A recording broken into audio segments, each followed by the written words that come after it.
a press conference, and Goering came out of the house in which he had been staying and sat under the trees in the garden and was thoroughly enjoying his press conference with the Americans, the give and take. And one of the questions was, do you realize that your name is on the list of war criminals to be tried?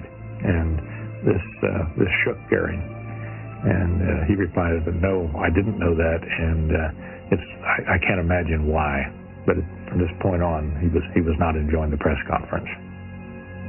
There was nothing in his treatment at this point which gave him any idea that he was going to be looked on as a war criminal. He was allowed to wear his uniform, his medals, and I think that he thought that everything was going fine. Goering's celebrity treatment ended abruptly when the Army moved him to a prisoner interrogation center. It was there that he was stripped of his medals, and the ceremonial dagger that he wore was taken away from him, and his insignia was removed. And I think it was at this time he realized that all was not well. In August 1945, after 3 months in custody, the Army moved Goering to a cell at the Palace of Justice in Nuremberg. The selection of Nuremberg was only fitting. During the 1930s, the city's destiny marched closely in step with that of Germany's Führer and the Nazi Party. But the practical, rather than the propaganda reasons, brought the accused to Nuremberg. The Palace of Justice was the only large courthouse that had survived the Allied bombing raids. By the end of September, 22 Nazi leaders, men who once controlled the fate of Europe, sat in Nuremberg's tiny cells. This was the time that he was thoroughly searched. He was forced to strip. His comment at this time during the humiliation was only, I'm too fat.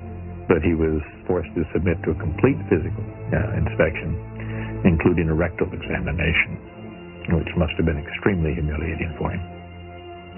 When he left the examination cell, he had nothing, not anything of his own that he came in with. Everything was left behind.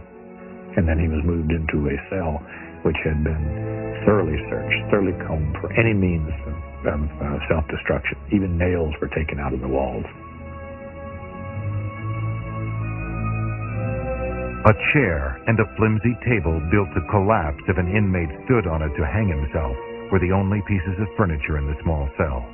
The prisoner's bunk was permanently bolted to the wall. During the night, the prisoners had to sleep with their hands exposed. They were forbidden from sleeping with their hands under the blankets. Guards posted outside the door kept an eye on the prisoners day and night. Even with these precautions, one determined defendant, Dr. Robert Lye, managed to find a way to kill himself. One guard was responsible for 2 cells, and they were on duty at 2-hour shifts. When you're on duty for 2 hours and you're looking into the cell, time has a way of hanging heavy. And Dr. Lye, sitting on the toilet, managed to take a zipper from his GI jacket and evidently looped it around the pipe that ran down into the toilet. He stuffed rags in his mouth to keep himself from crying out, and leaning forward on the loop, he managed to hang himself. He managed to strangle himself. The guard shifts were changed to one man watching one cell for 1 hour. The Army declared the prison suicide-proof. In the next month, the accused selected their lawyers and prepared their defense. On November 20th, 1945, 21 defendants entered the courtroom and saw for the first time the men who would judge them. On a raised dais opposite the prisoners sat 8 judges, 2 each from Great Britain, France, the United States, and the Soviet Union, with the British judge, Lord Geoffrey Lawrence, presiding.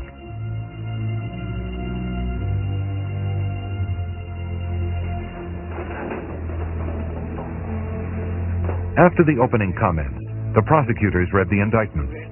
It took the entire morning to outline the 4 charges. 1. a common conspiracy to seize power and establish a totalitarian regime in Germany. 2. Initiating and waging a war of aggression. 3. War crimes in countries occupied by German armed forces and on the high seas. And 4. Crimes against humanity, enslavement and extermination based on racial and religious grounds.